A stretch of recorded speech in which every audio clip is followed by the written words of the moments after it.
Hi అండి. ఈ రోజు టాపిక్ వచ్చేసి స్టీమ్ పవర్ ప్లాంట్.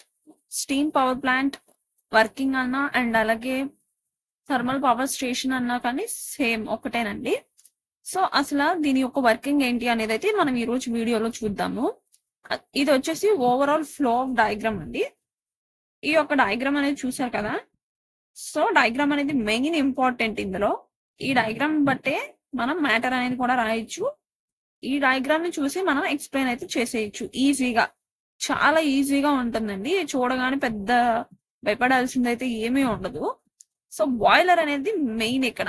ఇందులో మనం 4 పార్ట్స్ గా అయితే తెలుసుకుందాం. ఇదొక సర్క్యూట్, ఇదొక సర్క్యూట్, ఇదొక సర్క్యూట్ అండ్ ఇదొక సర్క్యూట్. దీని నుంచి ఎలా ఫ్లో అవుతుంది ఇదంతా కూడా నేను డీటెయిల్ గా అయితే ఎక్స్ప్లెయిన్ చేస్తాను. సో ఫస్ట్ వన్ వచ్చేసి స్టీమ్ పవర్ ప్లాంట్. దీని యొక్క ఏమేంటి అసలు అనేది అయితే తెలుసుకుందాము. దీని నుంచి మనం ఏం జనరేట్ చేయొచ్చు అనేది అయితే తెలుసుకుందాం. సో ఫస్ట్ మనకి ఇక్కడ బాయిలర్ అనేది ఉంది.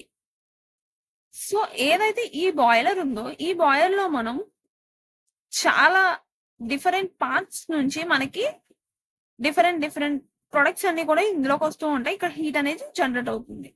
సో ఫస్ట్ వన్ అయితే మనకి 4 బాక్సెస్ ఉంటాయి. సో ఇందులో cold storage, coal handling plant, ash handling plant, ash storage, ash handling plant.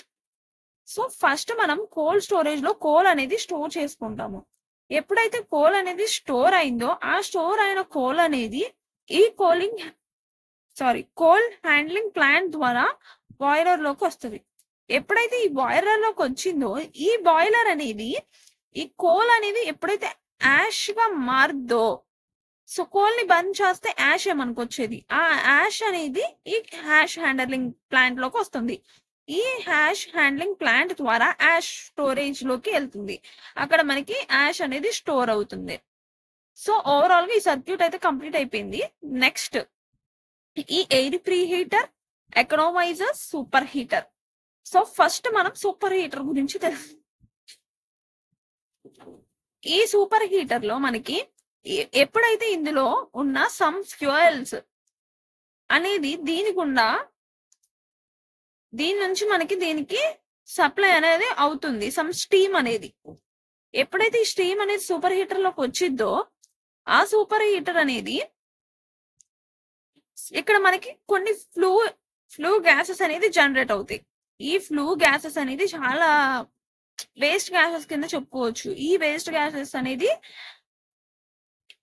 ఎప్పుడైతే స్టీమ్ అనేది సూపర్ హీటర్ లోకి వెళ్తుందో అప్పుడు ఈ ఫ్లూ గ్యాస్ అనేది రిలీజ్ అవుతుంది. ఈ ఫ్లూ గ్యాస్ ని యూజ్ చేసుకుని కూడా మనం యూజ్ చేసుకుంటేనే మనకి స్టీమ్ అనేది ఇందులోకి జనరేట్ అవుతూ ఉంటుంది.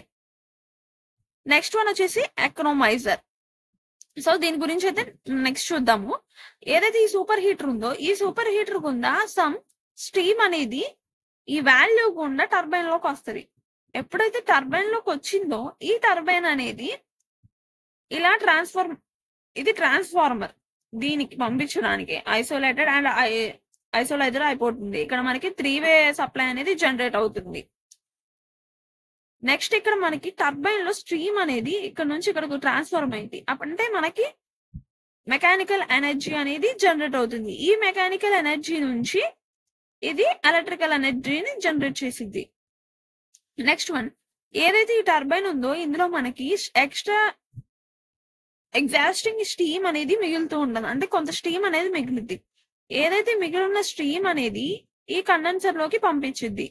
సో ఆరో మార్క్స్ అనేది చాలా ఇంపార్టెంట్ అండి. ఆరో మార్క్స్ అయితే చాలా బాగా గుర్తు పెట్టుకోవాలి.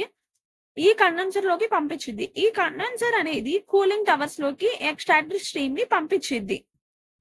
సో ఎప్పుడైతే ఈ కూలింగ్ టవర్స్ లోకి వచ్చిందో ఇక్కడ నుంచి రివర్ నుంచి వాటర్ అనేది తీసుకుంటది. ఈ కూలింగ్ టవర్ అనేది ఏదైతే కండెన్సర్ నుంచి తీసుకునిద్ది అండ్ అలాగే ఈ రివర్ నుంచి కూడా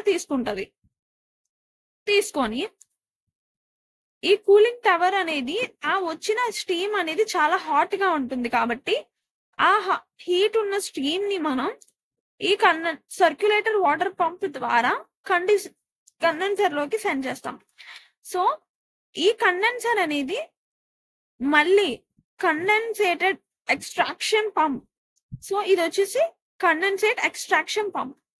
ఈ కండెన్సర్ నుంచి స్టీమ్ అనేది మళ్ళీ ఈ ఫీడ్ వాటర్ పంప్ అండ్ అలాగే ఫీడ్ వాటర్ హీటర్ ద్వారా ఎకనామైజర్ లోకి వచ్చింది.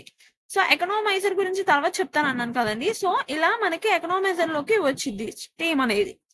ఇక్కడికి వచ్చిన స్టీమ్ అనేది ఎకనామైజర్ ద్వారా మళ్ళీ బాయిలర్ లోకి పంపుతాం. ఈ బాయిలర్ లో మనకి హీట్ అవుతూనే ఉంటది స్టీమ్ ఎప్పుడు కూడా. Next one. సో ఇదంతా కూడా కంప్లీట్ అయిపోయింది సెకండ్ పార్ట్. నెక్స్ట్ వన్ వచ్చేసి ఎయిర్ ప్రీ హీటర్. ఈ ఎయిర్ ప్రీ హీటర్ లో ఎయిర్ అనేది చాలా హీట్ గా ఉంటుంది.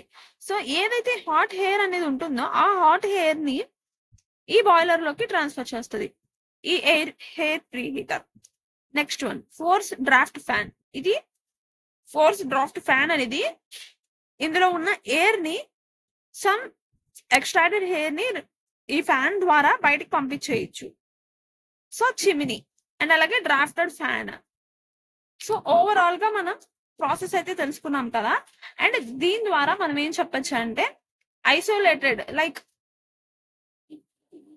RBY ఎలక్ట్రిసిటీ అనేది జనరేట్ అవుతుంది ఈ థర్మల్ పవర్ ప్లాంట్ ద్వారా. మనం చాలా డిఫరెంట్ వేస్ లో ఈ థర్మల్ పవర్ ప్లాంట్ ఎలక్ట్రిసిటీ అనేది జనరేట్ చేయొచ్చు. అండ్ అలాగే నెక్స్ట్ టాపిక్ వచ్చేసి న్యూక్లియర్ పవర్ ప్లాంట్. దీని గురించి నేను నెక్స్ట్ వీడియోలో అయితే చెప్తాను. ఓవరాల్ గా ఒకసారి డయాగ్రామ్ అయితే చూడండి. ఇది వచ్చేసి స్టీమ్ పవర్ ప్లాంట్ గురించి డయాగ్రామ్. సో మీకు ఏమైనా డౌట్స్ ఉన్నా కానీ కింద కామెంట్ సెక్షన్ లో కామెంట్ చేయండి. అండ్ అలాగే మీకు ఏదైనా టాపిక్ కావాలన్నా కానీ కామెంట్ చేయండి. టాపిక్ అనేది నేను వీడియో అయితే అప్లోడ్ చేస్తాను దానికి రిలేటెడ్ వీడియో. సో మీకు కానీ నచ్చినట్టయితే ఛానల్ ని సబ్స్క్రైబ్ చేసుకోండి. Thank you.